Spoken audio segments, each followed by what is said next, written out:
Hello and welcome to King Kong Hall. I am Sifu. This is Master Ron. This is the eye candy, the SOB.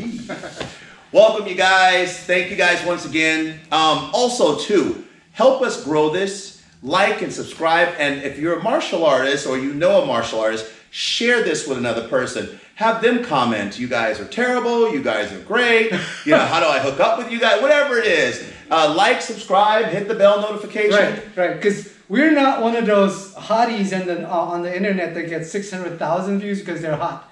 This is it. This is it. Sorry. Except for him.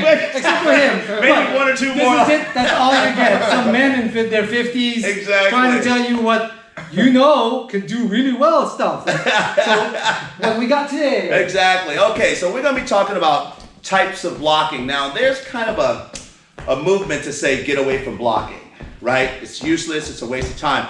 Here's my take on any of that.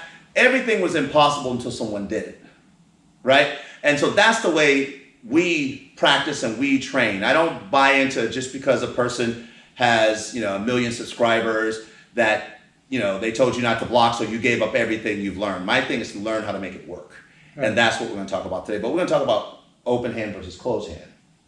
So, you want to go first? No, you first. I got to always try. Anyway, so, all right, first thing I'm going to do is we're talking about open hand. One of the benefits of open hand blocking is it allows me to do a few different things, multiple things. So if he throws a left, I go here, and I can go right to the eye because my hand is open, right? The other thing is if I'm here and I move, now I can put him in position and hold him there. These are just my hands, right? The bad part of this is, throw slow please. If I go to block, boom, he can break a finger, right? Or I misjudge distance and I can hurt my hand. And there's also a movement to say, don't ever punch with your fist closed. Once again, use the same rules I used earlier. And this is for people who are serious about their training. For me, when someone tells me, and I get this from my brother, when someone say we can't do something, we're gonna work twice as hard to make it work, right? Especially if we know it works, okay? So when you're using your hands, right? I like to use it as an extension from my elbow, right? But if there's also motions, if he throws right hand, then I can parry. Now, some people parry with their fingers. I don't necessarily like that. I like to go like right here where my palm to about right at the lower part of my fingers. They're a little bit more stable that way. If I go here, right, and see how his body's affected by that, and my stance, we talked about stances and transitioning, so my stance is pretty stable, so now I can continue to do whatever I'm going to do from there, right? Now, the objective is you're not locking your motions, right? What you want to do is stay strong but fluid. So if he throws that punch again, I go, boom, I'm in position, and that's open hand, open hand. If you want to use speed too. Right. You get speed. Now, when you close your hand, you get the sledgehammer effect. You get more power, right? But you give up speed, right? That's the other side. So people are like, well, why would I want to ever give up speed? Here's what you got to remember. How do we train? He's bigger, faster, stronger. So I'm going to use angulation and position to get there. So I'm going to keep this really simple. So he throws me, and I close here. Now it's like using a sledgehammer to hit, right? Or if he throws the other hand, and I hammer, right? And then I just keep going, right? So that's the concept of using closed hand. Now, you can use closed hand for multiple things, right? Like we did in our last video. My brother had his fist closed and he kept doing an elbow like that, which works so good, so well. Just remember, the closed fist is the stronger of the two, right. But the open hand also works as well, and it's exactly, I can control him a little bit more. So one, I can control him a little bit more if I want to twirl him around. The other one is just control him by pounding him. So this is all in your system. Use it all. Right. What you got? Yeah, it's basically the disadvantages and advantages of an open hand. And like what you were saying, with parrying, here's the rule of Ron thumb, is parrying is basically where my face was, I put my hand where it was. You don't, after a while, you don't even think about it, right? You don't even look at it because unless you have an over-enlarged head, Parrying is really not that difficult, but it's just more movement, right? Now, if you saw my brother as he blocked that with a power or a hammer fist, if you've never felt that for real, you should feel it, especially if you're a masochist. It's amazing.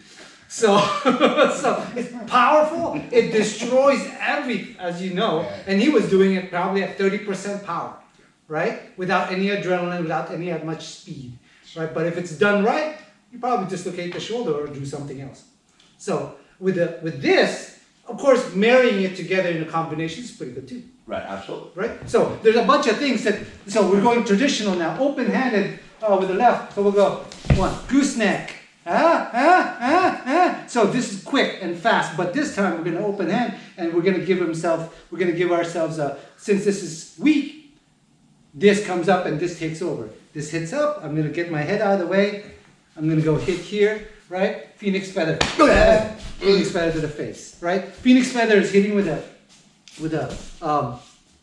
your knuckles, and then the fingers just comes out at the same time and brings and comes back in as a thing. So again, I'm gonna step down as we were talking about. This comes up, pop, right?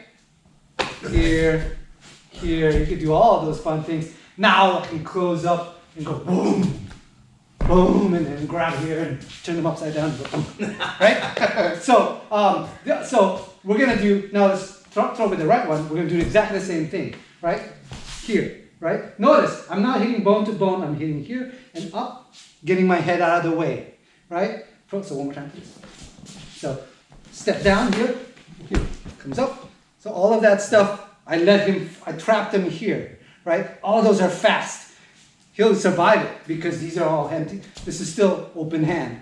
But if I want to really accent the pain, that's when the sledgehammer that my brother was talking about comes in. Boom, boom. Okay? Now, for you more advanced ones, of course, you could use your open hand and you have a better repertoire of targets, right?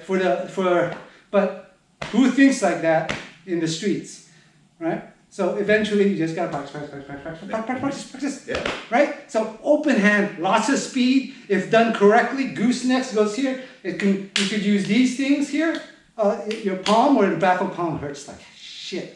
But anyways, here is fine. But if I usually like to do this, I go in and I make that angle just to like get your muscles taut enough to like block that thing, right? And then of course you have your speed.